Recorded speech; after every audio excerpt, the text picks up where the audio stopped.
Welcome to Catholic Connection with Teresa Tomeo, keeping you connected to your faith and your world. Teresa tackles the issues of faith and culture, the pro-life message, and media awareness. And now, here's Teresa Tomeo. It's Vanessa Denha-Garmo, host of Epiphany on our affiliate station, Ave Maria Radio in Ann Arbor, Michigan, filling in for Teresa Tomeo this morning. So happy to be with all of you here today. We have a couple guests joining us this hour here on Catholic Connection. As always, Father Mitch Pacwa will be with us to talk about cultural connections. We'll be talking about the Democratic Socialist Zohan Mamdani winning New York City's mayoral race. There's an article in the Catholic News Agency we'll be referencing about that and what this means to our country and what concerns we might have about such election as Catholics. Joan Lewis will be joining us, Top Vatican News, and Joans Rome, of course, her blog, always available for us. We'll be getting an update on what's going on in the Vatican from her. And then heading into EWTN Radio Extra, I'm going to have my coach's commentary focusing on a urban summit I attended yesterday and what I took away from that urban summit that was focused on mental health and drug abuse and the correlation, especially with our teens.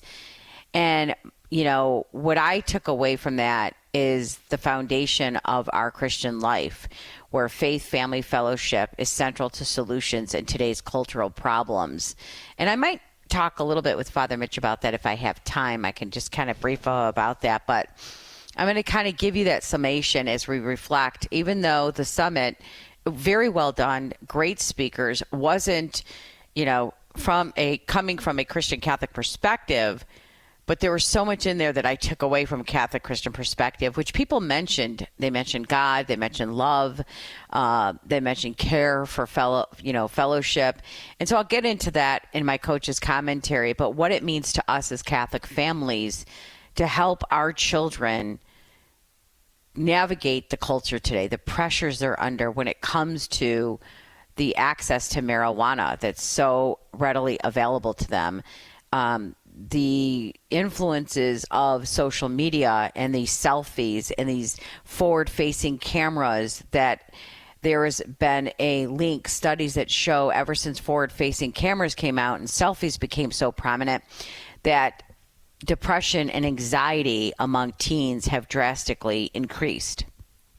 And so we'll talk about that too in my coach's commentary and what that means to us as Catholic Christian families and parents and conversations we really need to be having with our children. So I'll be talking with you about that in my coach's commentary, my Epiphany Insights. I publish my Epiphany Insights blogs on my website. People ask me all the time if they could, get more information when I hear my coach's commentaries.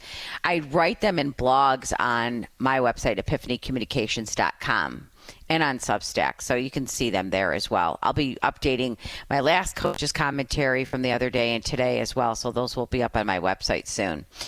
Cy Kellett will be with us, host of Catholic Answers Live, new book on how to talk about Jesus with anyone. How to talk to Jesus with anyone.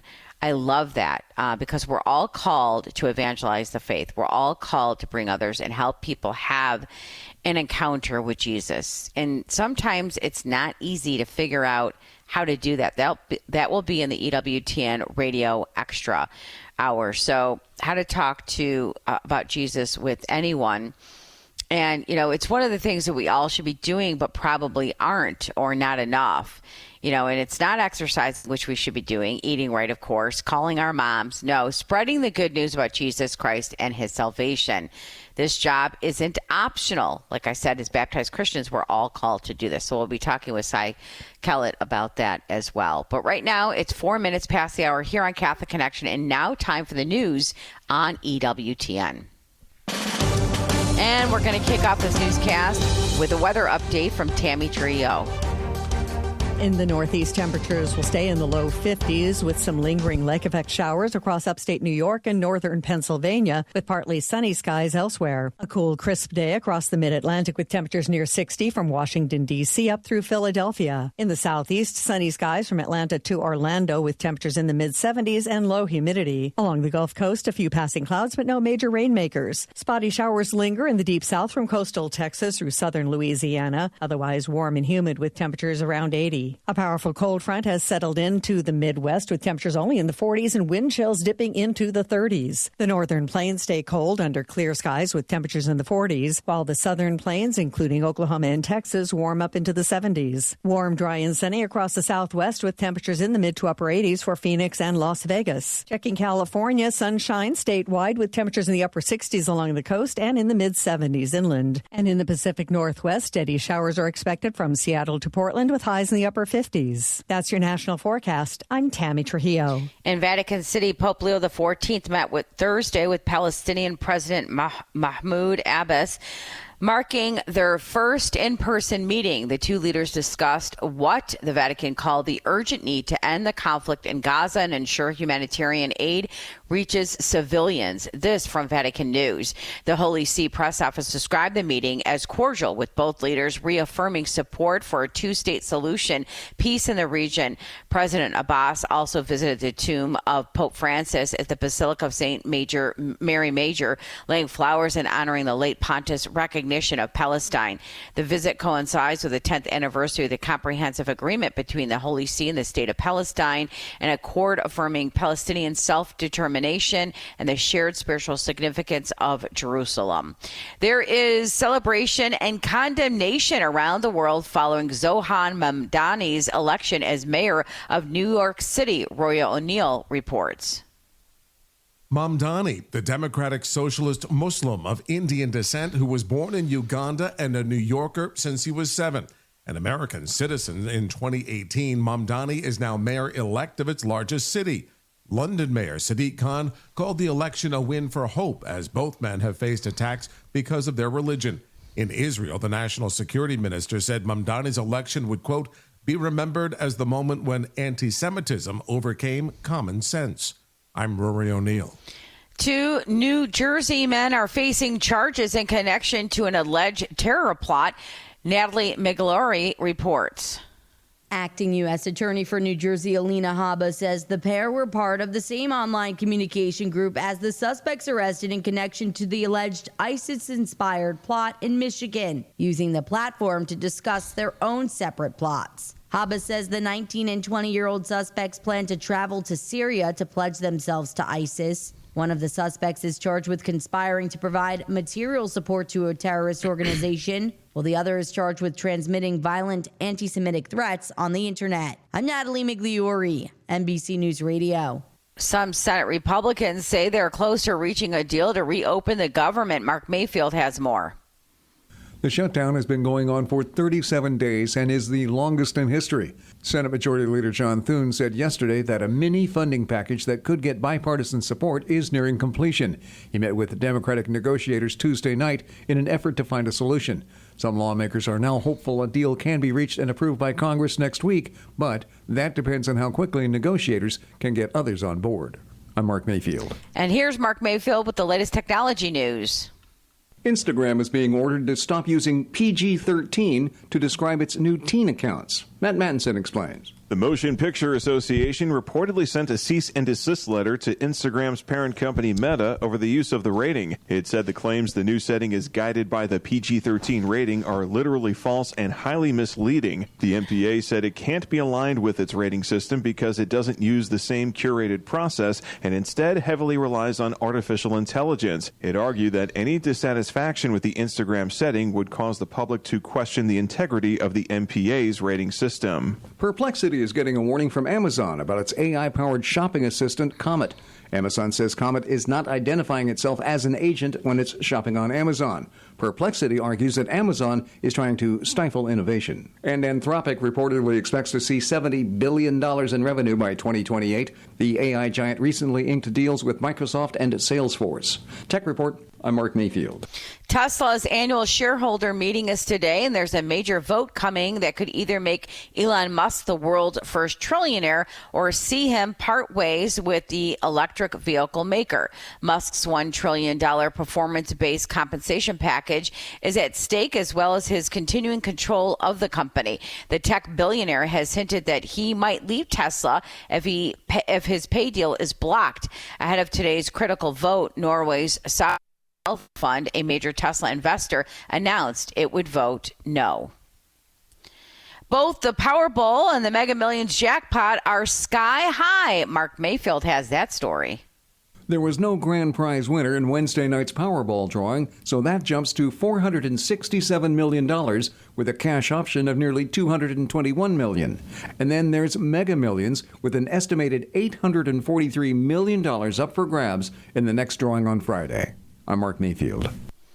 In Peoria, Illinois, the diocese has officially broken ground on a new cultural center honoring Archbishop Fulton J. Sheen. The historic Spalding Institute will be transformed into the Fulton J. Sheen Experience, expanding the current museum into a $9 to $11 million facility funded entirely by private donations. The new center will feature interactive exhibits, personal artifacts, and extensive archives of Sheen's radio and television work. Bishop Louis Telke says the project will deepen public understanding of Sheen's legacy and draw thousands more visitors to Peoria. The center is expected to welcome up to 15,000 visitors annually, celebrating the life of a man who inspired millions to live boldly for Christ. McDonald's is seeing a boost in sales after bringing back some of its favorite items. Same-store sales reportedly increased by 3.6% for the July to September period after the snack wrap officially returned to the U.S. menus, and sales slightly outperformed the 3.5% forecast. The data company Placer AI also reported that traffic to McDonald's was 15% higher than average on the day snack wraps officially returned to the menu. The snack wrap was first introduced in 2004 and later discontinued in the U.S. in 2016. Well, here are the top baby names for 2025. Baby Center is out with its list of the most popular baby names for 2025. And once again, Noah and Olivia are at the top of the list. Just behind is Liam and Oliver for boys and Amelia and Sophie for girls. New additions to the top 10 include Eliana and Aurora for girls, knocking off Ava and Luna, while Luca joins the boys list, replacing Leo. Bishop Francis Calabet of the St. Thomas Chaldean Eparchy in the east of the United States was present at a meeting on October 27th at the Vatican where Pope Leo XIV met with His Holiness Mar Awa III and Catholic Patriarch for the Church of the East. The meeting coincided with the 30th anniversary of the 1994 Common Christological Declaration signed by Pope John Paul II and Mardincha the 15th, a landmark document that resolved centuries-old disputes over the nature of Christ and opened a path to sacramental recognition between the two churches.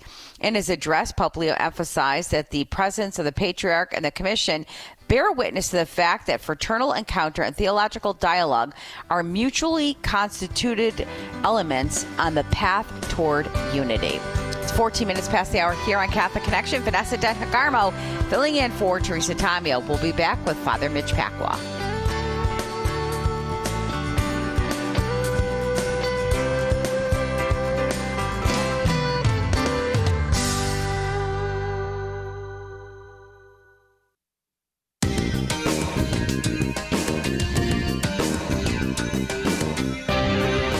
Well, as we all pretty much know by now, the city of New York elected a Democratic Socialist, Zohan Mandani, as the new mayor of New York City. And as I'm reading a little bit here on the Catholic News Agency, where I get most of my news from, Catholic sources, Mayor-elect Zohan Mandani, a Democratic Socialist who promotes gender ideology and abortion access, won the bid for mayor of New York City on November 4th, defeating his opponent's former Governor Andrew Cuomo and talk show host Curtis Sliwa. What does this mean to our country and to us as Catholics? And to talk with us about that in our Cultural Connections section is Father Mitch Pacwa. Father Mitch, how are you today? Fine. So this is concerning. So what should we take from this? How should we be looking at this election from a Catholic perspective and as a country, Father Mitch? Yeah, a couple of things. We talk about this in terms of a socialist thing. He doesn't seem to hold some of the standard Marxist ideologies of atheism. As far as I know, he's a Muslim believer, and so and not an atheist. But he does hold to a socialist point of view. And what this means is that we have to approach the problem with the right tools. And I think that these are economic analysis that's very important to have so that we can deal with this. Because the problem that occurs is, though he is a Muslim practicing his faith, apparently, he will attract a number of socialists who have either disregard or actual repugnance for religion. They will join him because they are focused not on his Islamic ideas, of course, but on his economic policies. And secondly, like all socialism, it will become more oppressive, and this is why.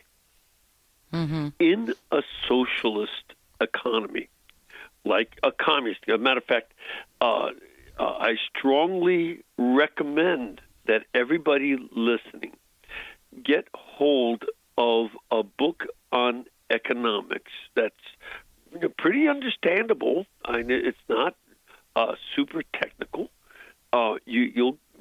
This is meant for a bigger audience than just economists.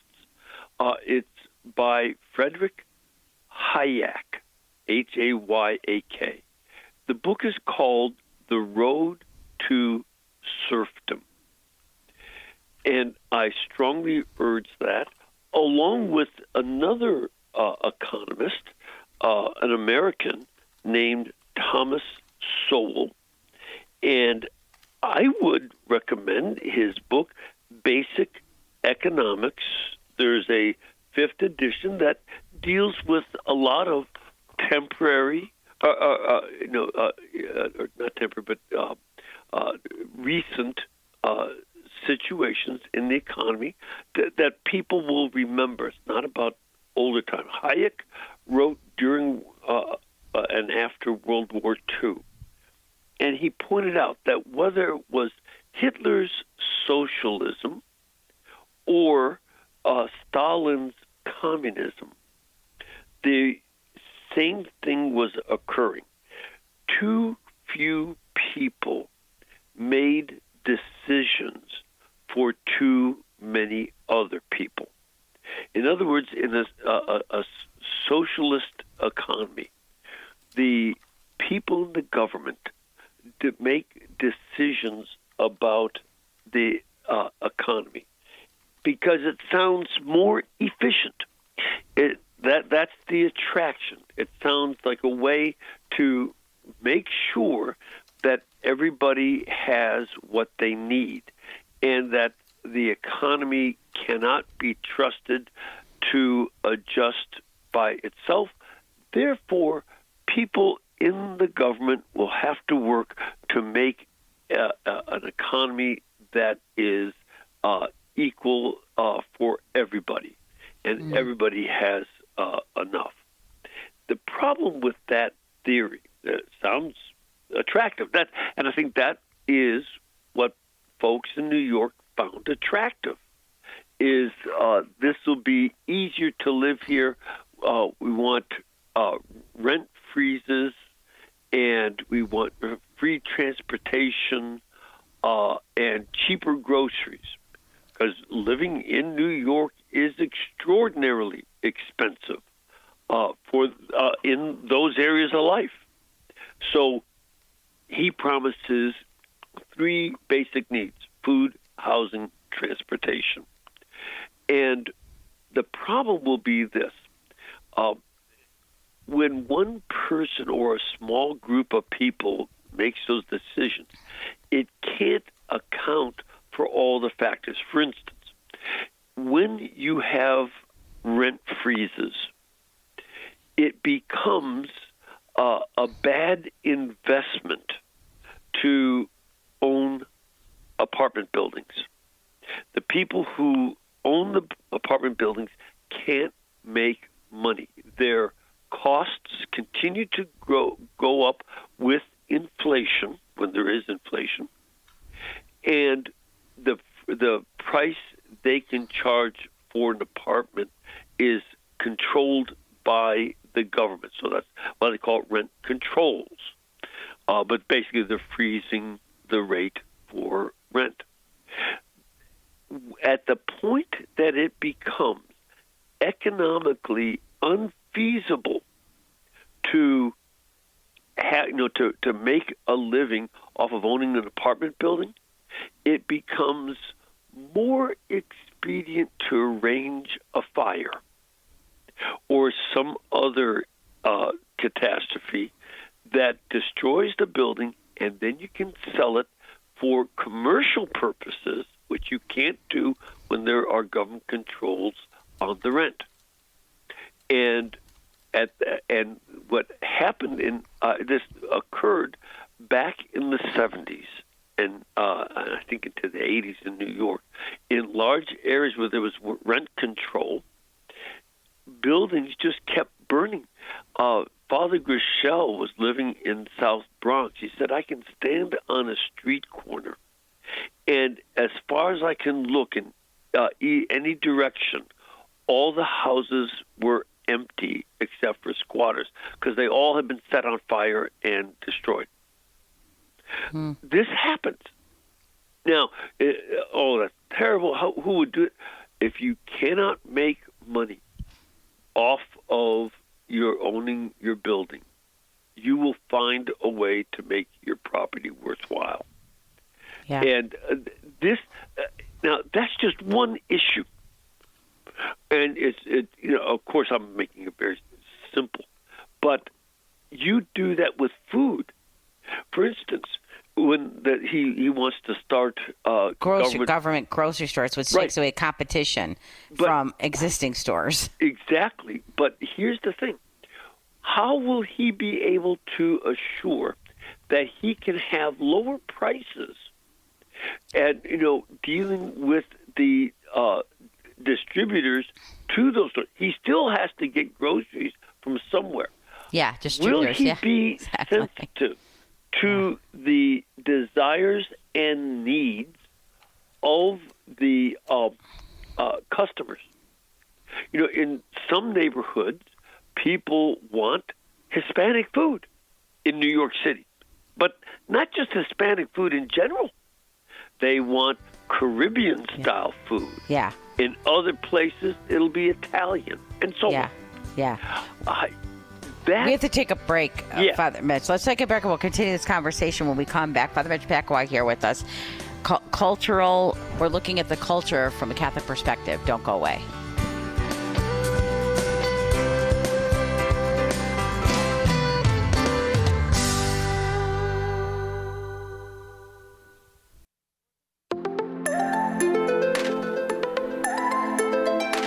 We're continuing our conversation, talking about the culture with Father Mitch Pacwa, as Teresa always does here on a Thursday. We're talking about the recent election of a now socialist mayor in the city of New York. And Father Mitch, you were talking about grocery stores, for example. He wants a government-run grocery store. I grew up in the grocery business. That's been my family business. The profit margins are very small. It's a very complex business. It's not as simple as people think to run it. You make a really good point. You're dealing with distributors and manufacturers, and setting those price points are not easy, and it's not easy. And then when you have a government controlling prices of goods, you basically destroy competition and hurts the economy. So these are things that I don't think the average person understands. Father Mitch? Yes, this is exactly why we have to pay close attention to this, because when you have a small profit margin, you have to sell large volume.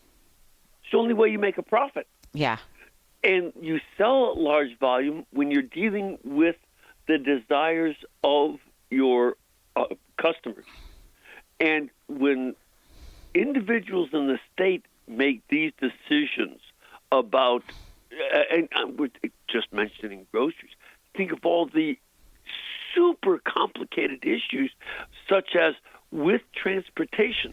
To get the groceries to the store costs money. That's one reason there's a small profit margin. Mm-hmm. There are all kinds of things going on at once. And the economy is a living organism. It's constantly adapting to its environment.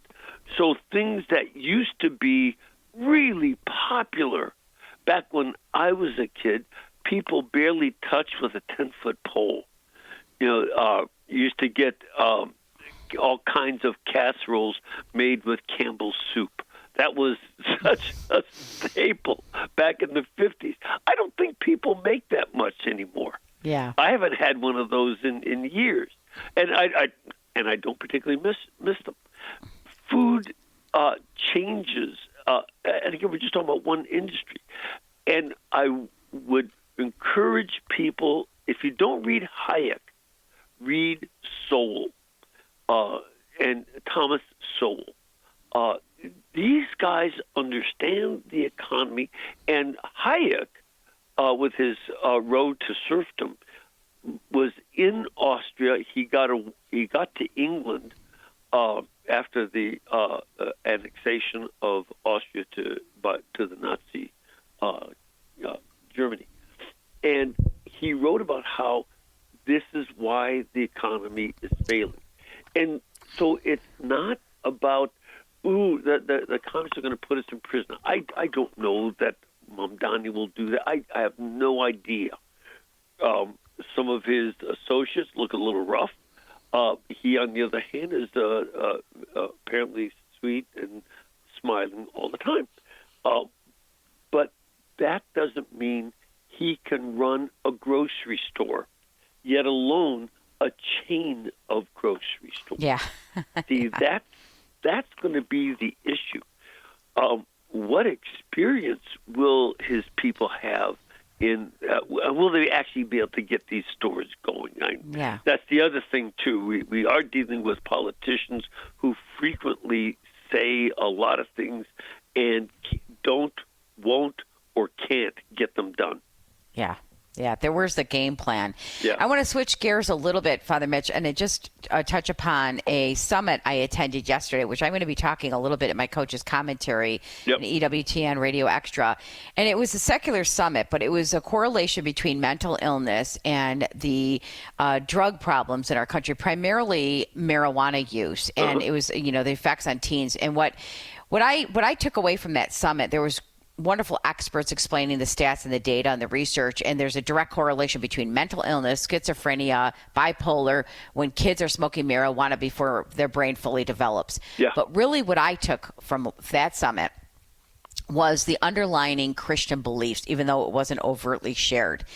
People taught one young student asked at the Wayne County Community College what she can do when she encounters her other youth who are doing drugs, smoking marijuana. And one response from a doctor said, tell them you love them first. Yeah. Another guy said, share God with them. I was surprised. I really was surprised, and I was pleasantly surprised. Can you kind of speak to that from a faith perspective? Our kids are bombarded in this culture with such anti-Christian beliefs, one, and then with the access of marijuana and not realizing the dangers of it on our mental health, among other things. Yeah, mental and physical health. There are a number of there are lots of studies showing that there are also physical components. It's remarkable to me how many people are recommending smoking this stuff when they don't want people to smoke tobacco. Now, it doesn't have the tar that is found in tobacco. However, you're filling your lungs full of smoke. That's not. It's meant to be filled with oxygen and air, with all the components, not just oxygen. And so, this is something that I think, in terms of the psychological and spiritual elements, people are experiencing a lot of depression anyway. Their families are frequently not intact. They're not arguing with their parents. Their parents may not even be there, or it may not, one or other or both parents may not ever have been there. There is a strong sense of rejection and feeling at ease, feeling a certain amount of peace with oneself when your father never wanted to meet you.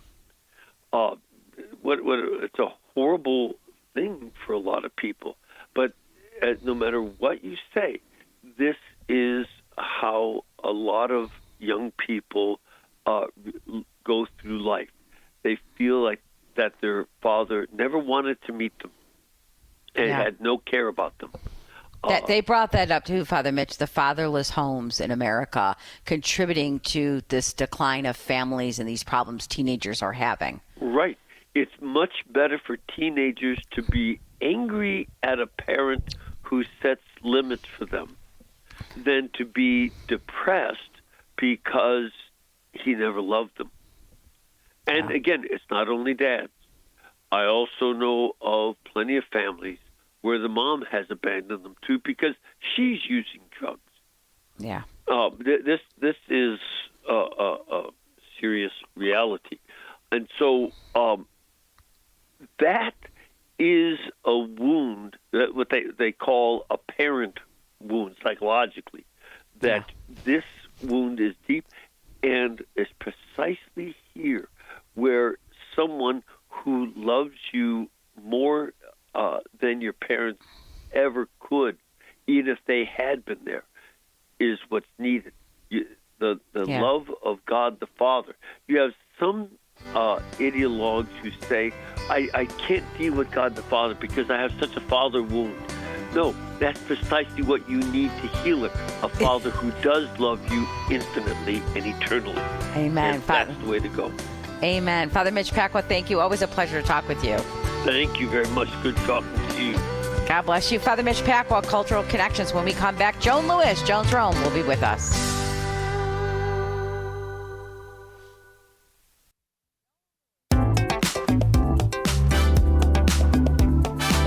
Joan Lewis is with us here in Catholic Connection, as she is every week with Teresa Tomeo. So much to talk with her about.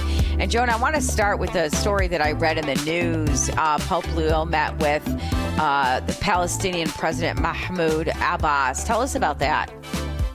A fascinating meeting, and it's the first time that they've met in person, but they had spoken on the phone before today's meeting. So the conversation, obviously, the Pope talked about the urgent need to provide assistance to the civilian population in Gaza, and obviously also the urgent need to end the conflict by pursuing a two-state solution. And I mean, the Vatican for decades, I know since I started working there long before that in 1990, the Vatican has always promoted a two-state solution, so Palestine and Israel. But to me, what was one of the fascinating things about Mahmoud's visit today, and we're only given a short version of their of the private talks they had. By the way, Mahmoud Abbas did not meet with the Secretary of State, Cardinal Parolin, or with the number 2, Paul Gallagher, Archbishop Paul Gallagher, because they are both out of town. So Mahmoud Abbas met only with Pope Francis, and I shouldn't have used the word only, but in other words, he did not meet with other officials. But the first thing he did, though, arriving in Rome yesterday afternoon, he went to visit St. Mary Major. He wanted to pay his respects to the tomb of Pope Francis, and he told the journalists who were there, he said, I came to see Pope Francis because I cannot forget what he did for Palestine and for the Palestinian people, and I can't forget that he recognized Palestine without anyone having to ask him to do so. So absolutely fascinating. Now, it wasn't a long meeting. It was only about 15 minutes, and he was accompanied by an Egyptian Franciscan friar, Ibrahim Faitas. He was, his name, if it seems familiar to you or our listeners, he was a former vicar of the Custody of the Holy Land. And a Custody of the Holy Land, if we ever wanted to talk about that, we could occupy several hours of several days. Wow. The whole Middle East. The whole Holy Land. A lot of people forget, Vanessa, that the Holy Land, Cyprus is part of the Holy Land. Yeah. Jordan is part of the Holy Land. So a lot of things we don't know. But anyway, Abbas, when he was at the tomb of Pope Francis, he did place a bouquet of flowers on the tomb. And, of course, the tomb only has the name, as we know, Franciscus on it. So I have yet to be there. Someday I certainly will go and pray, for the man whose pontificate I covered for his 12 years. So anyway, I had so much writing and researching. I didn't go out this morning. I knew Mahmoud Abbas was coming, one of the individuals the Pope was going to meet today. But I was kind of curious as to to see about if there was any traffic restrictions, because often when there's a head of state who could, it's very, very important. It could be Russia, China, U.S., or a head of state also important like Mahmoud Abbas, and he could be maybe more controversial. But I didn't know if there were any special provisions for St. Peter's Square being closed when his car would be coming in. So that I didn't see and didn't read anything about it. But an interesting visit. The picture of the two of them, the Holy Father was smiling, and he's a good listener, Vanessa. I think that's what you and I have. That makes a great leader. Yes, it does indeed. And anybody who's ever worked with this Pope for 5 days or 5 years has stressed the fact that probably his biggest talent is listening. So I am sure that their conversation was just fascinating. And as far as I know, Mahmoud Abbas speaks good English. So had it been an interesting meeting, I would like to have been a fly on the wall. Yeah. I want to switch gears just a little bit with you here, Joan. And the Vatican, this is from the National Catholic Register. It's been reported in other places. Vatican nixes use of co-redemptrix as title for Mary. Tell us about this. And people are very confused by this. I've seen a lot of discussion threads on this. Well, I don't. If people actually, Vanessa, read the document, they will not be confused. Okay. And it's very clear. I read the whole document. I knew there would be people who might disagree because they really love a title that the Vatican now says we can't use.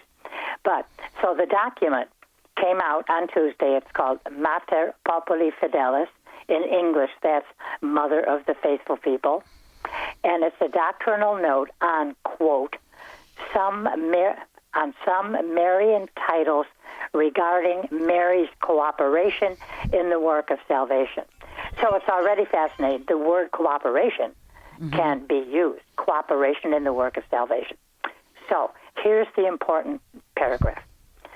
it says the doctrinal text analyzes a number of Marian titles, encouraging the adoption of some of those appellations and warning against the use of others.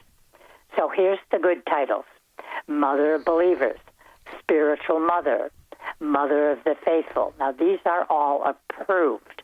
What has not been approved is co-redemptrix, or co-redeemer, if you will. They call this inappropriate and problematic. And then, so that just can't be used, period. Then there's a question with the title of mediatrix, mediator, if you will. This is considered unacceptable when it takes on a meaning that excludes Jesus Christ.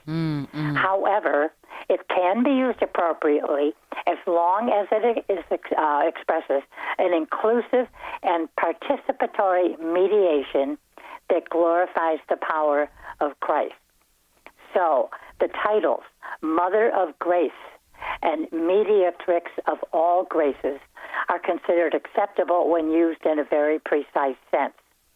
But the document warns of particularly broad explanations of the meaning of the terms, because there are people of all faiths and no faith, I suppose, that have their own agenda, and they're going to put their own reading into it. So the Vatican document is trying to be very clear about what can be used and what cannot be used.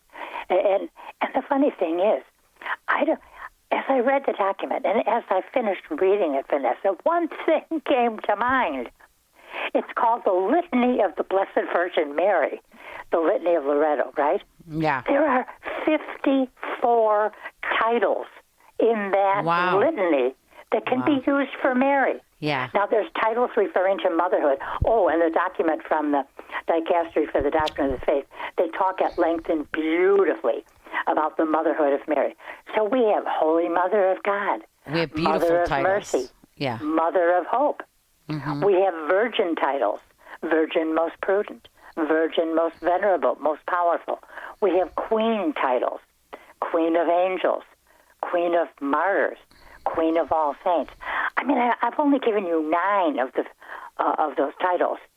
And when we say the Hail Mary, we're always saying, even if we say it by rote, we are always saying, Holy Mary, Mother of God.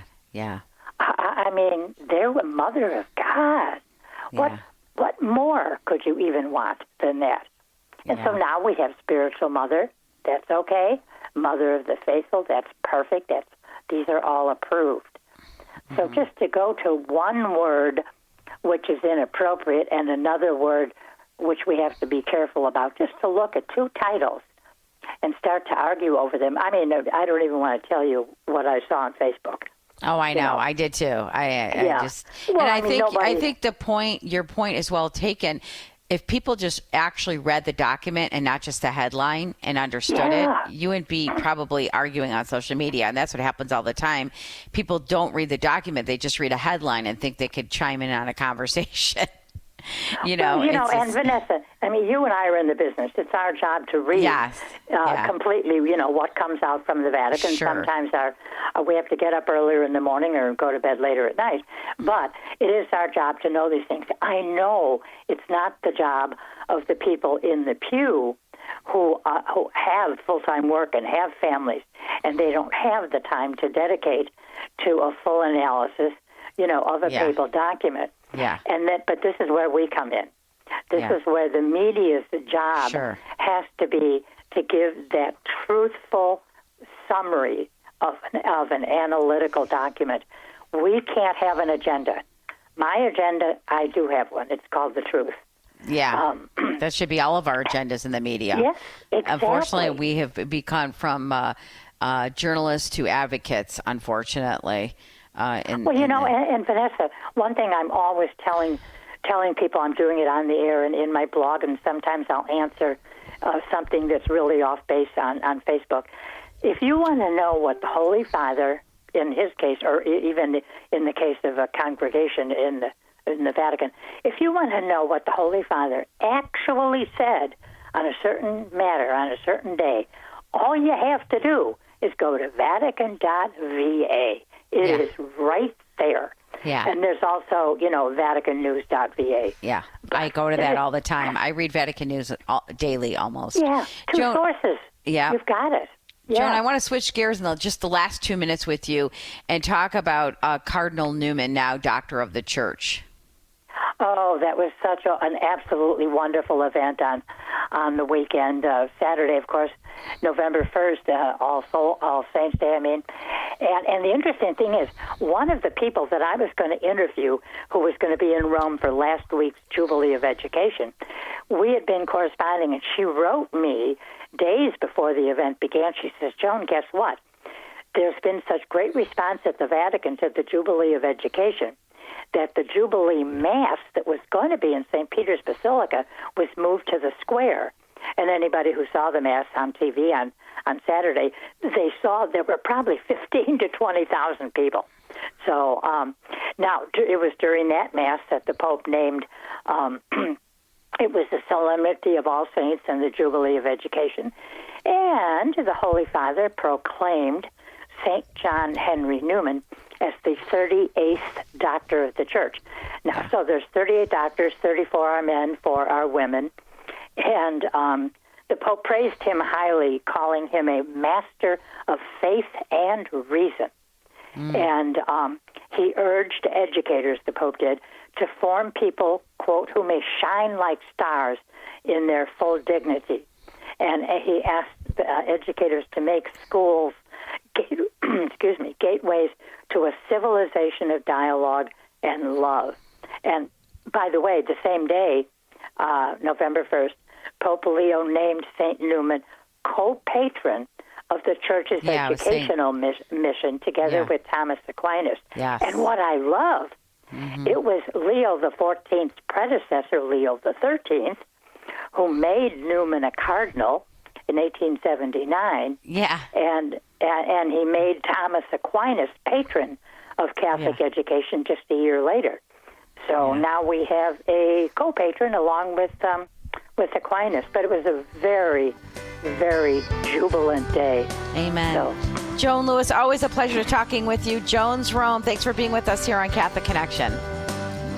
God bless you. Have a great day. God bless you. We're going to head into, we're going to wrap up actually this hour and talk about who's coming up on EWTN Radio Extra. Don't go away.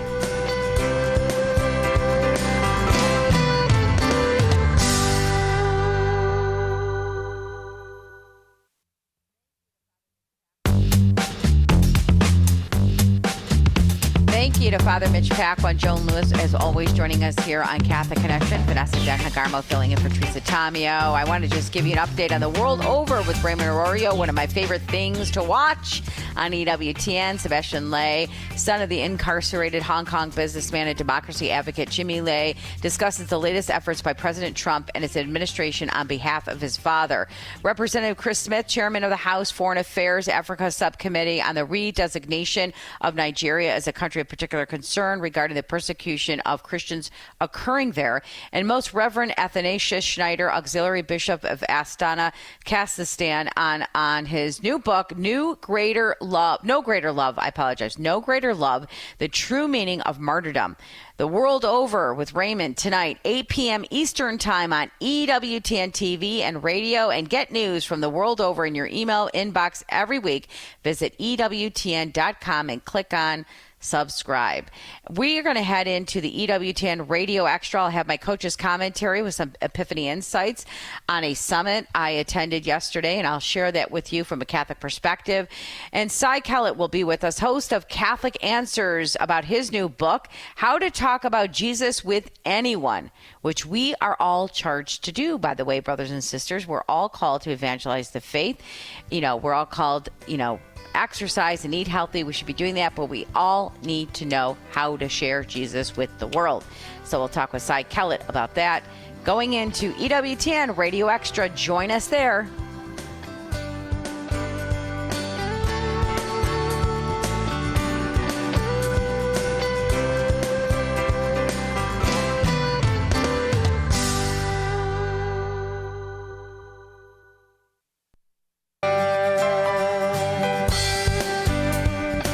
Welcome to Catholic Connection with Teresa Tomeo, keeping you connected to your faith and your world.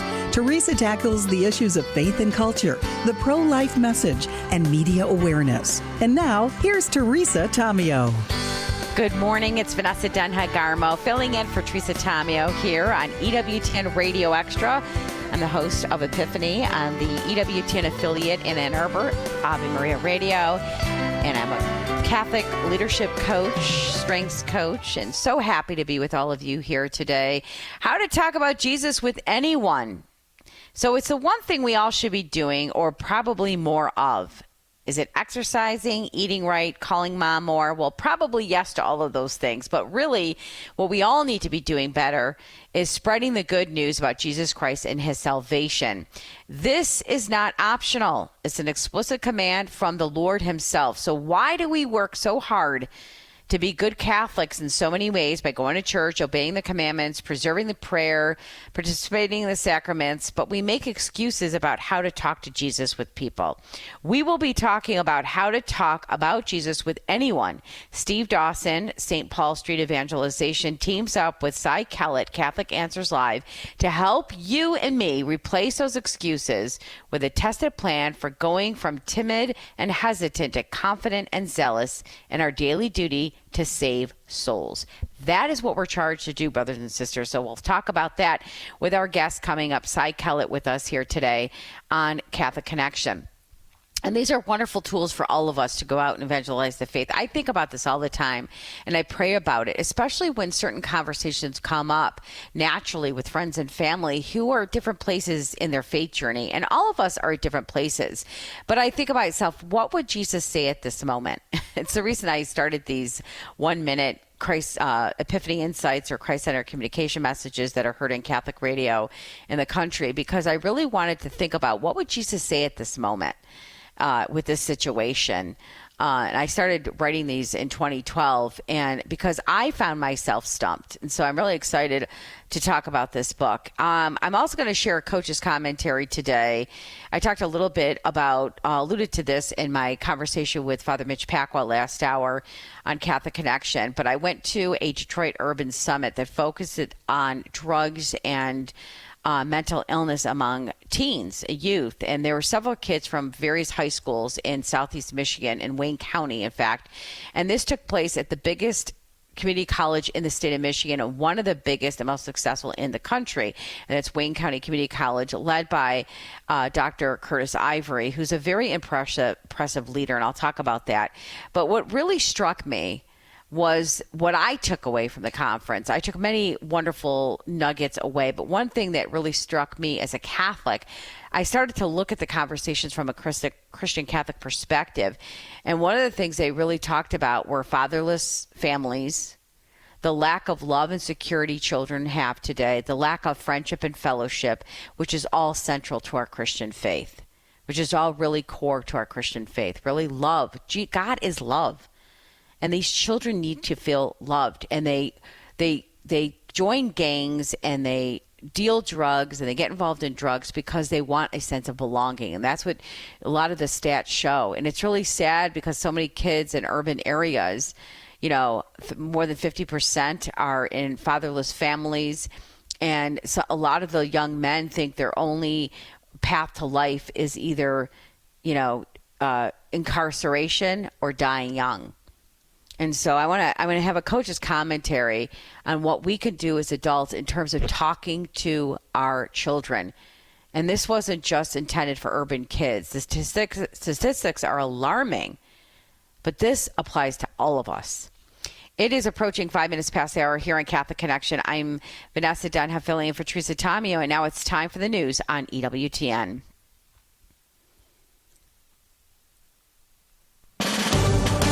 We're going to start that newscast with a weather update from Tammy Trio.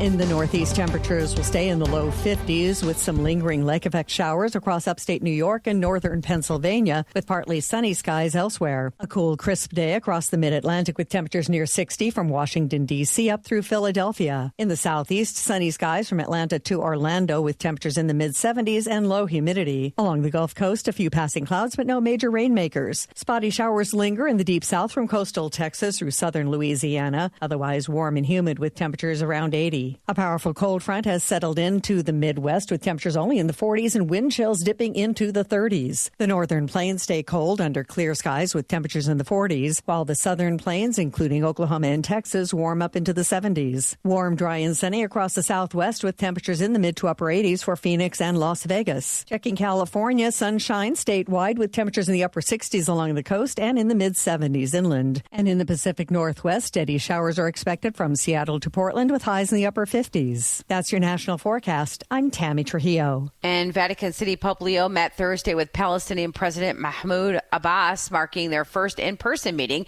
The two leaders discussed what the Vatican called the urgent need to end the conflict in Gaza and ensure humanitarian aid reaches civilians. This from Vatican News. The Holy See press office described the meeting as cordial, with both leaders reaffirming support for a two-state solution and peace in the region. President Abbas also visited the tomb of Pope Francis at the Basilica of St. Mary Major, laying flowers and honoring the late pontiff's recognition of Palestine. The visit coincides with the 10th anniversary of the comprehensive agreement between the Holy See and the State of Palestine, an accord affirming Palestinian self-determination and the shared spiritual significance of Jerusalem. There is celebration and condemnation around the world following Zohan Mamdani's election as mayor of New York City. Rory O'Neill has more. Mamdani, the Democratic Socialist Muslim of Indian descent who was born in Uganda and a New Yorker since he was 7. An American citizen in 2018, Mamdani is now mayor-elect of its largest city. London Mayor Sadiq Khan called the election a win for hope, as both men have faced attacks because of their religion. In Israel, the national security minister said Mamdani's election would, quote, be remembered as the moment when anti-Semitism overcame common sense. I'm Rory O'Neill. 2 New Jersey men are facing charges in connection to an alleged terror plot. Natalie Migliori has more. Acting U.S. Attorney for New Jersey, Alina Habba, says the pair were part of the same online communication group as the suspects arrested in connection to the alleged ISIS-inspired plot in Michigan, using the platform to discuss their own separate plots. Habba says the 19 and 20-year-old suspects plan to travel to Syria to pledge themselves to ISIS. One of the suspects is charged with conspiring to provide material support to a terrorist organization, while the other is charged with transmitting violent anti-Semitic threats on the internet. I'm Natalie Migliori, NBC News Radio. Some Senate Republicans say they're close to reaching a deal to reopen the government. Mark Mayfield reports. The shutdown has been going on for 37 days and is the longest in history. Senate Majority Leader John Thune said yesterday that a mini funding package that could get bipartisan support is nearing completion. He met with Democratic negotiators Tuesday night in an effort to find a solution. Some lawmakers are now hopeful a deal can be reached and approved by Congress next week, but that depends on how quickly negotiators can get others on board. I'm Mark Mayfield. And the latest with the tech update, here's more from Mark Mayfield. Instagram is being ordered to stop using PG-13 to describe its new teen accounts. Matt Mattinson explains. The Motion Picture Association reportedly sent a cease and desist letter to Instagram's parent company Meta over the use of the rating. It said the claims the new setting is guided by the PG-13 rating are literally false and highly misleading. The MPA said it can't be aligned with its rating system because it doesn't use the same curated process and instead heavily relies on artificial intelligence. It argued that any dissatisfaction with the Instagram setting would cause the public to question the integrity of the MPA's rating system. Perplexity is getting a warning from Amazon about its AI-powered shopping assistant, Comet. Amazon says Comet is not identifying itself as an agent when it's shopping on Amazon. Perplexity argues that Amazon is trying to stifle innovation. And Anthropic reportedly expects to see $70 billion in revenue by 2028. The AI giant recently inked deals with Microsoft and Salesforce. Tech Report, I'm Mark Mayfield. Tesla's annual shareholder meeting is today, and there's a major vote coming that could either make Elon Musk the world's first trillionaire or see him part ways with the electric vehicle maker. Musk's $1 trillion performance-based comprehension package is at stake, as well as his continuing control of the company. The tech billionaire has hinted that he might leave Tesla if his pay deal is blocked. Ahead of today's critical vote, Norway's sovereign wealth fund, a major Tesla investor, announced it would vote no. Both the Powerball and the Mega Millions jackpot are sky high. Mark Mayfield has more. There was no grand prize winner in Wednesday night's Powerball drawing, so that jumps to $467 million with a cash option of nearly $221 million. And then there's Mega Millions with an estimated $843 million up for grabs in the next drawing on Friday. I'm Mark Mayfield. In Peoria, Illinois, the diocese has officially broken ground on a new cultural center honoring Archbishop Fulton J. Sheen. The historic Spalding Institute will be transformed into the Fulton J. Sheen Experience, expanding the current museum into a $9 to $11 million facility funded entirely by private donations. The new center will feature interactive exhibits, personal artifacts, and extensive archives of Sheen's radio and television work. Bishop Louis Tilka says the project will deepen public understanding of Sheen's legacy and draw thousands more visitors to Peoria.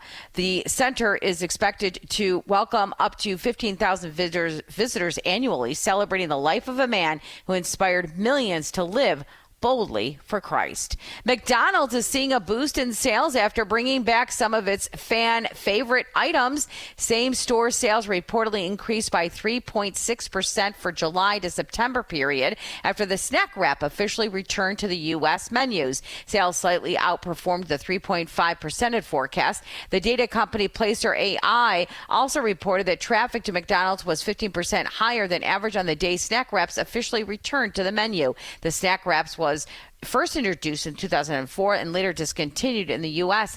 in 2016. Well, here are the top baby names for 2025.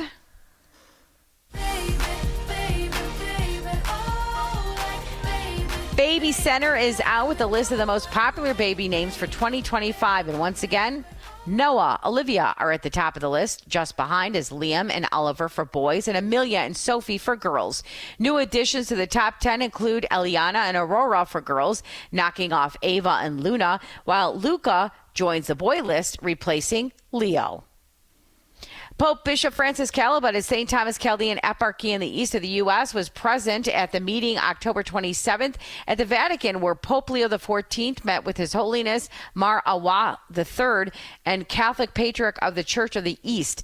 The meeting coincided with the 30th anniversary of the 1994 Common Christological Declaration signed by Pope John Paul II and Martinja XV, a landmark document that resolved centuries-old dispute over the nature of Christ and opened a path to sacramental recognition between the two churches. In his address, Pope Leo emphasized that the presence of the Patriarch and the Commission bear witness to the fact that fraternal encounter and theological dialogue are mutually constitutive elements on the path toward unity. We are approaching 14 minutes past the hour here on Catholic Connection. I'm Vanessa Denhagarmo, filling in for Teresa Tomeo, who has been on site in Italy filming scenes for her next series on EWTN to be broadcast next year during the anniversary of the death of St. Francis of Assisi. I'm very excited about this new series, and she has been sharing clips, videos, and pictures on her Facebook, and I've been following along. I can't wait to see that EWTN new series next year in 2026. Stay with us, everyone. We're going to head into the next segment, my coach's commentary with some epiphany insights on a summit I attended yesterday. Stay with us, everyone.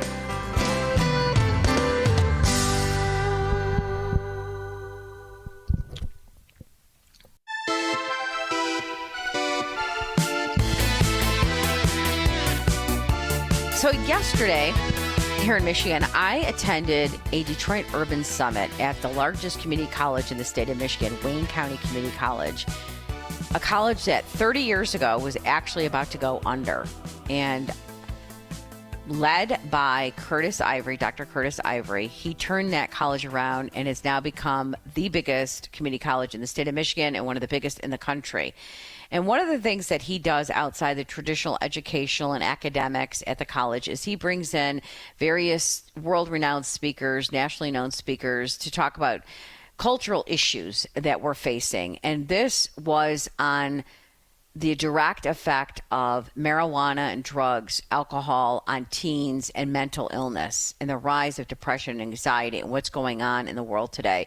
Several people who attended, there were probably 400 or 500 people at this summit yesterday, and several of them were students from various high schools in the Wayne County area here in Michigan. And what I took away from this were many important nuggets, but from a Catholic perspective, what was central to me and the solutions they were talking about were faith, family, and fellowship. That was pretty much my summation, and I took a lot away from this, but I'm reflecting on the powerful experience and one that stirred my soul and really sharpened my focus. I attended this Detroit Urban Summit at Wayne County Community College hosted by Dr. Curtis Ivory. And the theme on youth and mental health, substance abuse, and rebuilding communities and lives. But what really unfolded was far more than a symposium and a one-day takeaway. It was really a movement. And let me just start here. The mind has power. And as Christian Catholics, we know that power is not random. It's really divine. It's the Lord. That inner voice we hear, the Holy Spirit guiding us, convicting us, encouraging us. God doesn't speak in shame and fear. He speaks in truth and love and purpose. Negative thoughts are not from God because God wants good things for us. He wants us to become the best version of ourselves, to be who He created us to be. And that message echoed through every corner of the summit for me. There was a lot of talk about our self-talk. And from, Reverend Wendell Anthony stirring up a poem, I Ain't Crazy, to Dr. Nikolai Vidi's vision for Detroit Public Schools. It was a day of truth-telling. We heard about the rise in youth suicide, the easy access to edibles and marijuana, the mental health crisis in our schools, but we also heard about solutions. And they were talking about what can we do, but the solutions were guidance, really more about guidance counselors and social workers and more career tech opportunities and giving kids an opportunity. And one of the things that really struck me is when a student at the college asked the question, what are some of the things that I could say to youth who are struggling with substance abuse? And one man, a doctor, replied back, he said, tell them that they are loved. And it really struck a chord with me, because that is truly a Christian Catholic foundation and relationships. God is love. And it's sharing God and the way they were created in God's image. And some talked about God in the conversation, even though this was not a Christian or Catholic summit. But that was so foundational for me. They offered dual enrollment with high school students at the community college, enabling these kids to start thinking about their careers young, giving them hope, knowing that they have a purpose, a vision where every child has a champion. That's what Dr. Ivory talked about. His son actually talked about his dad's dedication to believe that every child has a champion. As Christians, we have to champion for our children from a Christ perspective, sharing Jesus with them. And we're going to be talking about sharing Jesus with our next guest. Speaking of champions, Dr. Curtis Ivory, 30 years ago, they said Wayne County Community College would not survive. They had 15 presidents in 30 years. They talked about this in our capital. But he didn't just hold the line. He built a true legacy. Wayne County Community College spans 500 square miles, serves students speaking 140 languages from 7 nations, and they stand as a national model for fiscal responsibility. It's the largest urban and suburban college in Michigan and one of the largest in the nation. And one of the things that Dr. Ivory talked about, and it was advice he got from his mentor, is finding one thing you're passionate about and stay the course. We have to help our children realize they're made in the likeness and image of God. They have been given God-given talents. As St. Catherine of Siena said, be who God intended you to be, or set the world on fire. Find your passion, you'll find your purpose. And that comes from your natural talents and your charisms. Dr. Ivory talked about his passion was to make life better today than it was yesterday for children. Him and his son co-authored a book on Black fatherhood. Education is a lifeline for people who otherwise might not have made it. And then they had a keynote speaker, Chakra Senghor from Detroit. The keynote speaker, his story unforgettable, from a 14-year-old drug dealer to a best-selling author. He wrote 3 books while serving a life sentence in prison. He ended up serving 20 years. And he really talked about power of the mind and the grace of transformation. He spent 7 of those 19 years in prison in solitary confinement and wrote 3 books in that time period. He said the most important narrative is the one we construct in our own mind. And he's right. Because freedom doesn't begin when the doors open. It begins when we reclaim our own thoughts, centering them on Christ. Shaka reminded us that we all live in hidden prisons. And I've written about this and co-wrote about this in the book Freedom Behind Bars with Tom Naimi, who also served about almost 20 years in prison. Because we are in our own prisons. We're in our prisons of trauma, our shame, our fear, our ego. I've heard people use the acronym EGO as edging God out. When we think more of ourselves and less of God, that's where our ego comes into play. But we also hold the key. How to be free is more than a title. It's a roadmap. So Shocker, he imagined that North Star. Now, he wasn't coming at this from a Catholic or Christian perspective, but I did. I saw Christ in this conversation. They talked about fatherless families and gangs and the need for family reunification. There are no throwaway people was a big message yesterday. No, there aren't. And we know this as Catholics from inception to natural death. That includes the most vulnerable children in the womb. And one of the things that really struck me is when the former police chief of Detroit used the analogy that friends are like a food group. You need the ones who tell you the truth. That's wisdom. Because when you're around good people, like eating good fruits and vegetables, you become better. Who are you filling? What are you filling your mind with? Who are you filling your time with? It's those friends that will help you lead you in the right direction. One of the things that I've been praying for many years, one of the prayers I prayed for many years is, God, bring the people in my life who will lead me in the direction you want me to go. And that's what I want for my own daughter. Children need to surround themselves with good friends, healthy friends, loyal friends who are on a path to success, centered on Christ. That's why good Catholic schools are so important, the ones from the Newman Guide. You want your children to be around people like this.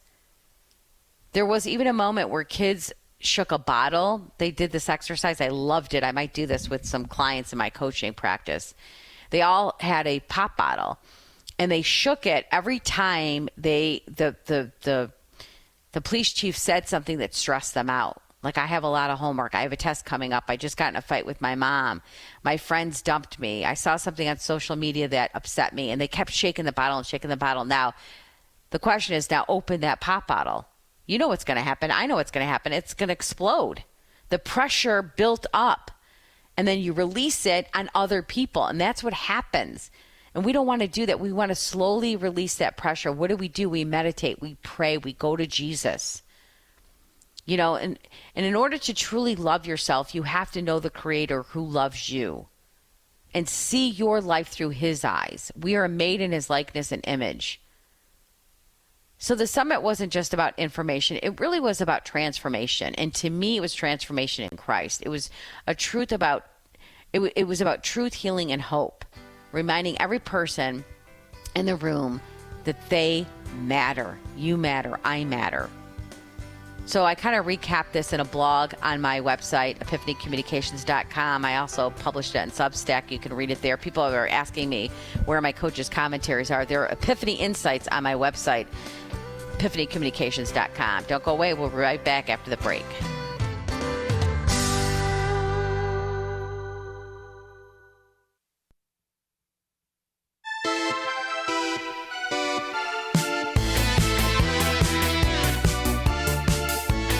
I'm really excited about this new book out, How to Talk About Jesus with Anyone. Because I often think about this. I've been thinking about this for years. It's why I wrote my Christ-centered communication messages or Epiphany Insights. And I'm so happy that Cy Kellett is with us here, host of Catholic Answers Live, to talk about this book he co-wrote, How to Talk About Jesus with Anyone. So tell us, Cy, how this came to be. What inspired the writing of this book?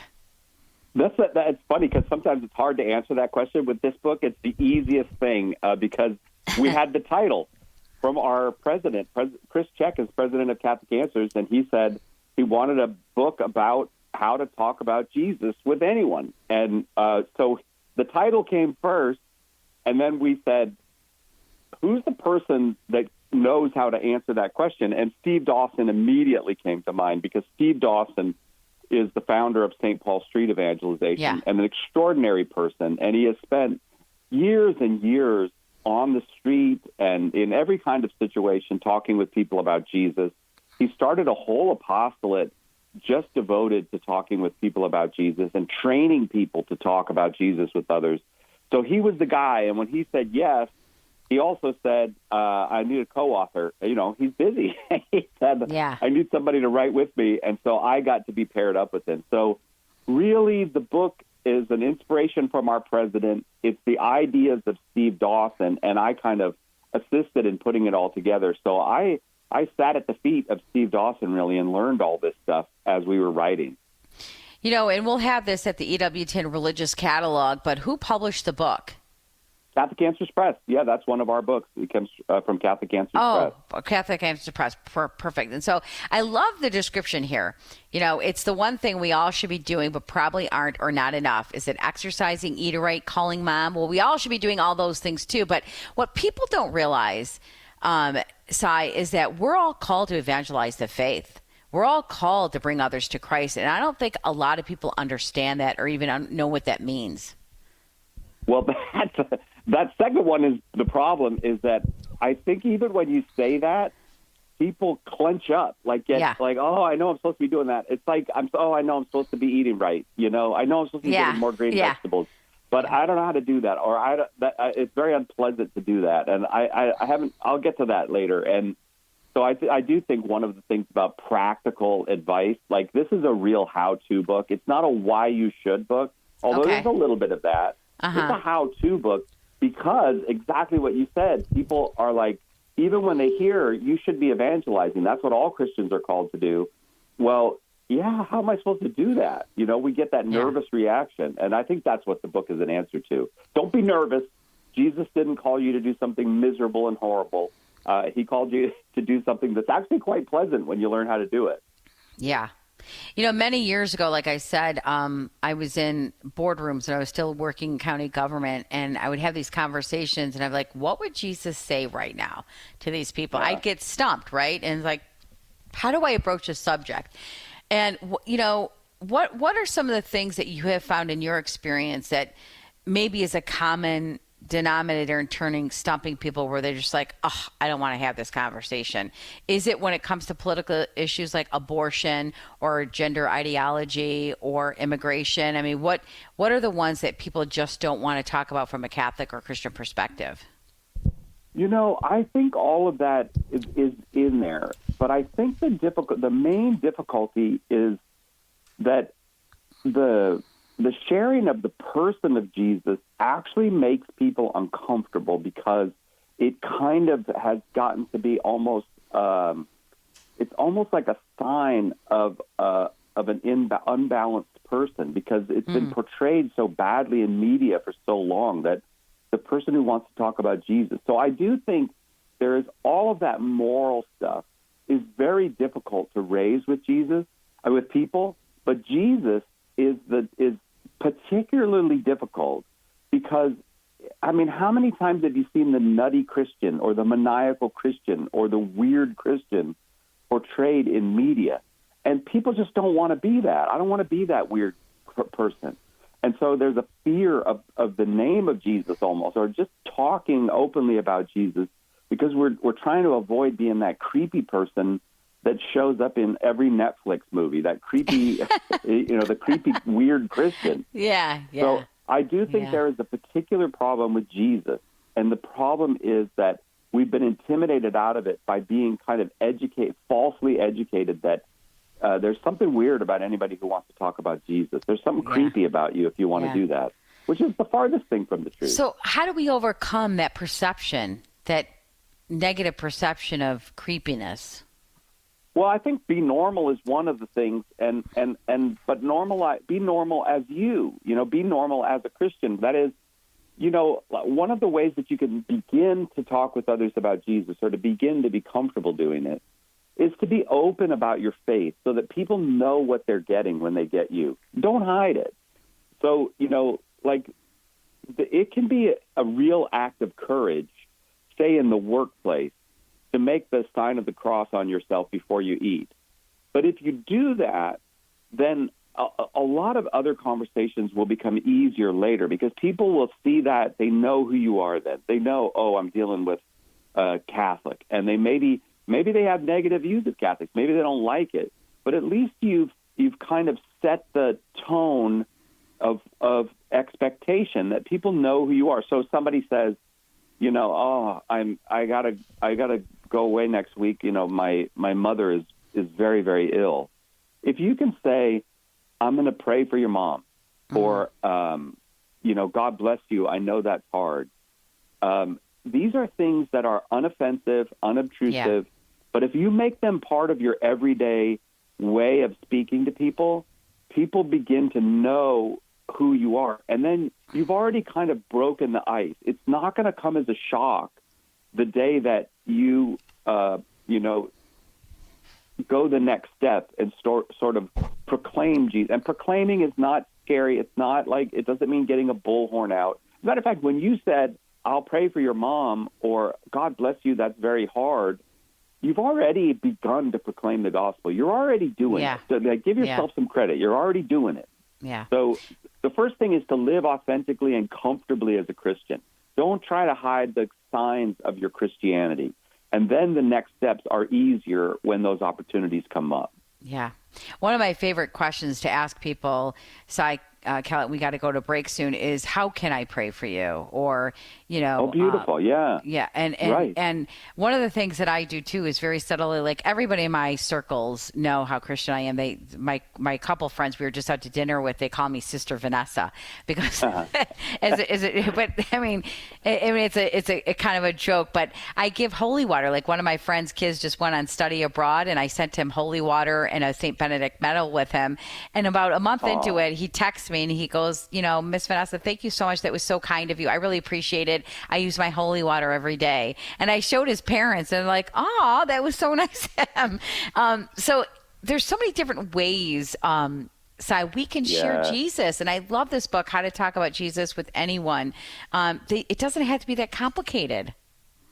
No, and that I think if you have to go to a break, I have a great we're going to go to break. About praying for people. I want to share that story with you when we come back. Absolutely. Cy Kelly's going to share a wonderful story with us about how to pray for people. Don't go away. How to talk about Jesus with anyone.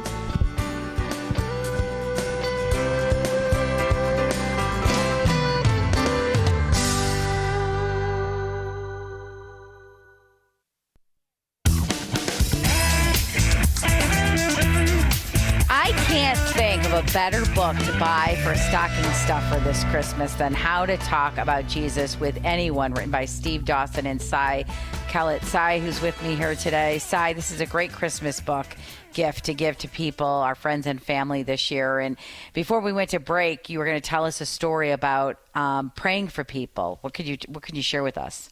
Yeah, about how that can help in evangelization. I'll tell you about what Steve Dawson said to me. And he goes, in the course of our conversations getting ready to write the book, he said, do you and your wife, when you go out to dinner, do you make the sign of the cross before you eat? And I'm all thinking, I'm super proud of myself. I'm like, I'm a super Catholic, Steve. I'm bragging. Yes, of course I do, Steve. And Steve says, well, let me ask you if you could take that one step further.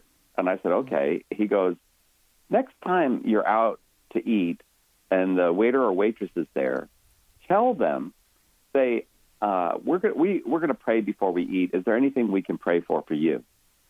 And so I tried this when I went out to dinner shortly after that with some friends. The young woman took our order and everything like that, and she said, "Is there anything else?" And I said, "Well, we always pray before we eat," because these were Catholic friends. So we're going to pray before we eat. Is there anything we could pray for you? And she was quite touched by that. And she had a very simple thing, and I think she was nervous, but she had a very simple thing and said, "Well, could you pray for this?" And we said, "Oh," and then it changed our whole relationship with her. I think she could see we're treating her as a human being, not just as the person who waits on us. Yeah. Well, I told this story at a conference with 1,000 people in the room on a Friday, and they all that night they went out to dinner. It was a free night after the Friday at this conference. Everybody went out to dinner. Saturday, so many people came back to me, and they said, "That thing that you told us that Steve told you to do, we tried it at dinner last night. We just said to the waiter or we said to the waitress, we're going to pray before we eat. Can we pray for you?" And it was amazing, the stories that people had. Like one person showed me, "Look, we took a picture with the waitress because she told us about her, she's not married, she's a single mom, and she wanted us to pray for her daughter." And they got to be friends with the waitress. And there was a sharing on the level of faith and on the level of God's love. And all of that happened just because they said, "Hey, we're going to pray before we eat. Can we pray for you?" Now, a lot of times people will say, "No, thank you," or they're just too busy and they'll be like, "Oh, no, I got nothing." That's fine. They just move on. It doesn't do any harm to anybody. But you will be amazed if you just take this one step further. You're already making the sign of the cross when you go out to dinner. If your family makes the sign of the cross when you go out to dinner, add this one step. Now you are evangelizing. Now you're talking with people about Jesus. And it's as simple as that. That's the thing. Vanessa, it's as simple as that. It's not a matter of learn to be a theologian. It's a matter of learn to share your faith, the faith that you have in you because God loves you everywhere you go in ways that are helpful to people. Yeah. And you're showing people that you care, right? And, amen to that. And you in that care is like, I do love you as a fellow human being, just as we're called to. God loves you just like he loves me. What a great example. I absolutely love that. We're talking about how to talk about Jesus with anyone. Steve Dawson and Cy Kellett co-wrote the book, available at the EWTN Religious Catalog, a great stocking stuffer. And we know that the enemy is not going to like this. The more, when we evangelize the faith, how do we guard against ways the devil will try to stop us? Well, this is a very important part of the book, actually. Steve insisted that this be in there, and he's right about that because, look, the primary tool that the devil has for the evangelist, for the person who takes seriously, my life is a mission to share Jesus with other people. That's the example the apostles gave us. Once they had received communion on Holy Thursday, once they had received the Spirit at Pentecost, their life was mission after that. And that's the example that the Scripture gives us. That's the proper response to Jesus. If he's loved you and he saved you, the proper response to him is to share that with other people. And so the primary tool that the devil uses against us as we do that is discouragement. It's as simple as that. It's not being possessed or some dramatic thing is not. The primary way the devil deals with us is just discourage us. Nothing that you do is really that important. You can't save souls. You're not articulate. You're not holy. You're not a good theologian. You don't know what you're talking about.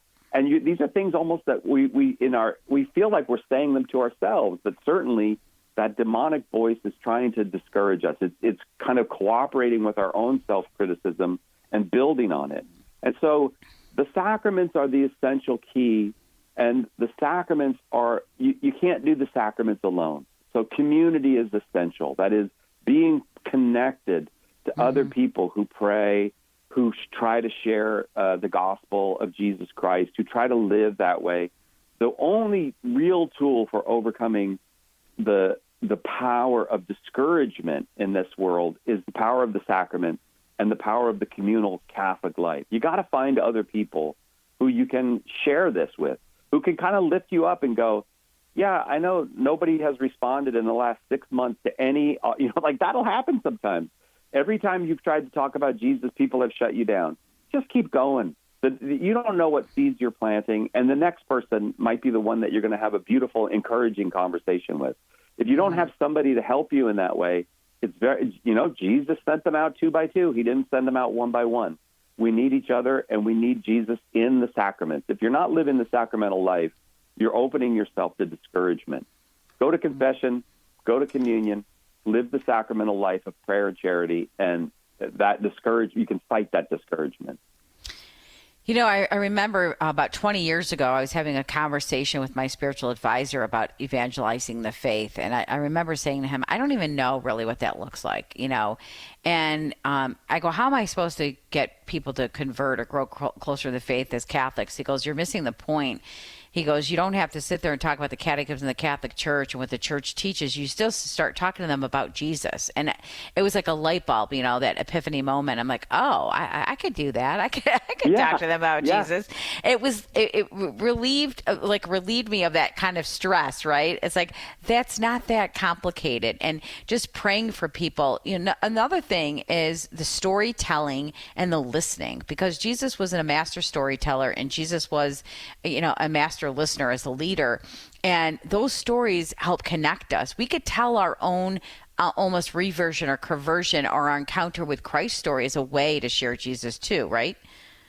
That is right. And what you said about listening is the key to everything that I learned from Steve. It's not like I didn't know it, but Steve knows it in a way that it's organized and clear. And listening is the beginning. And most people find that a tremendous relief.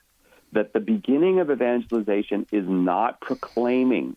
That's not how it starts. The beginning of evangelization is listening to the other person. So Steve, for example, when he sees somebody that he's moved by the Spirit, he carries miraculous medals in his pocket. He'll just go to somebody who, maybe he's having a conversation with somebody, and he'll say, I'm a Catholic, and these are miraculous medals. I'd like to give them to people. If you'd like them, it's a Catholic thing, and I'd like to give it to you. Now, he's said the word Catholic several times in there. He's set the stage for them. Maybe they'll say, I don't really believe in God, or, I'm not a Christian, or more likely, I'm not a Catholic, and I don't really know what to do with that. Okay, so now you can listen to their story. You made an offer to give them something, and that's what Steve would call the icebreaker. But now you don't turn to the proclamation of the gospel. You turn to listening. You go, oh, well, where do you go to church? Or what do you believe? Or what happened that you ended up not believing in God? Or what do you believe about God? Whatever the next appropriate question is to what they said, this allows you a chance to get to know them. And this allows for what Pope Paul VI calls the unique word, the unique evangelizing word that passes from one heart to another. You have a unique word because you have a unique experience of Jesus, but the word you will pass to this person is unique to them, and it can only be unique to them if you spent a little bit of time getting to know them, listening to their story. Yeah, that's such a great point. Yeah, and you, as a coach, I'm trained to hear certain words and you kind of mirror it back to the person. And so they know you're listening. So you're listening for those particular words that they say where they're connected to, and you share that word back with them in your response to them. I mean, it's a great tactic, Cladis, who we're talking to, host of Catholic Answers, with this wonderful new stocking stuffer book in time for Christmas, right? How to talk about Jesus with anyone. What surprised you the most, Si, when you were writing this book with Steve Dawson? It's funny. The thing that surprised me the most is he said the main objection. Like I was talking to him about what are the objections people make. And the most common objection, or one of the most common objections, certainly that Steve has heard over the years, is I'm an introvert. And and I was very surprised by that. But it's like I'm an introvert, meaning I can't do this. I can't talk to other people about this. And people don't realize what a superpower being an introvert is. If you're an introvert, you're better at the first step of evangelization than the extrovert. You know that a lot of people don't like extroverts? A lot of people prefer introverts. And so the first step of evangelization is listening. The second step of evangelization is making friends or building bridges of friendship. If you're an introvert, you can do that in a way with individual people that probably many extroverts can't do because they don't listen, they talk, they perform, they entertain. They're wonderful people, but being an introvert is not an obstacle. It's an opportunity in evangelization. That's a great perspective. I've never heard it that way. And I have to be cognizant of that too, because I am an extrovert, and so taking the time, I've had to train myself over the years as a reporter to really listen. That's part of what I do, and more so as a coach. How to talk about Jesus with anyone, tested techniques for planting seeds and saving souls. I was just thinking too, Cy, this would be a great book for like a mom's group or a dad's club or like a book club to have a discussion, and then you test this out and come back and report to each other. I'm so glad you said that, because that's exactly, I think, how both Steve and I would love the book to be used. That this is a book for groups, your Bible study group or your faith group that you meet with, because the best way to make progress as an evangelist is to get input back from other people. You go, one of the techniques in the book is to learn to say to people, can I just share with you one good reason why I believe in God? Now, that's not the first thing you say to a person, but after the building of the friendship and the listening to the other person, you will know what the thing is to say, or you'll have a clue, and it's called the one good reason method. Well, if you're in a group of people, you can try that out on them. You can go, well, here's what I would say. I would say, can I give you one good reason why I believe in God? And then maybe your way of doing it would be you would talk about the beauty in the world. And another person's way of doing it would be they would talk about how God answered their prayer at a very difficult time. And another person would have another take. And this will enrich you if you practice. Like, we can practice saying these things. If you've got a group to do the book with, that practice will be probably the most important part of it. Cy, we have about a minute left with you, less than. What else do you want to share with our listeners before we let you go? The main thing I would like to say is it's practical. Like, part of the reason why you might have fear of evangelizing, you might have a fear of talking to others about Jesus, is that you don't have the practical experience of how to do it. And it's not what you think it is. It's fun, actually. It's friendly. It's engaging. It's about building relationships and friendships. It's not as bad as you think it is. Cy, I'm sorry, we got to let you go. How to talk about Jesus with anyone. Cy Kellett, stay with us. We're going to wrap up after the break.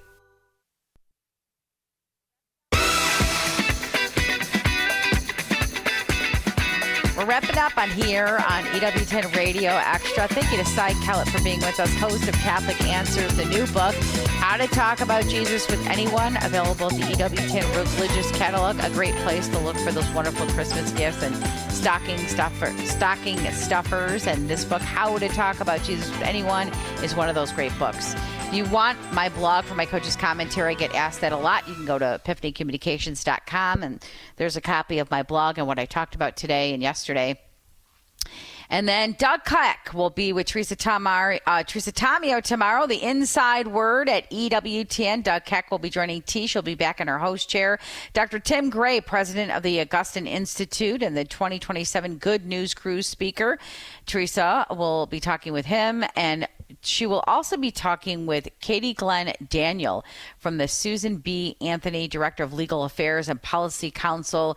Americans want safety protocols on the abortion pill. So join T tomorrow. She'll be back in her host chair here on Catholic Connection. Always a pleasure to sit in for Teresa Tomeo here on EWTN and be with all of you. I think I'll be back sometime later this month. I'm not exactly sure when, but I will be with you. Again, if you want to read my blogs, which are my coach's commentaries, my Epiphany Insights, they're called, on my website, you can go to epiphanycommunications.com. As always, I remind my listeners to connect, communicate, and to collaborate with their Catholic community. Go out and make a blessed day.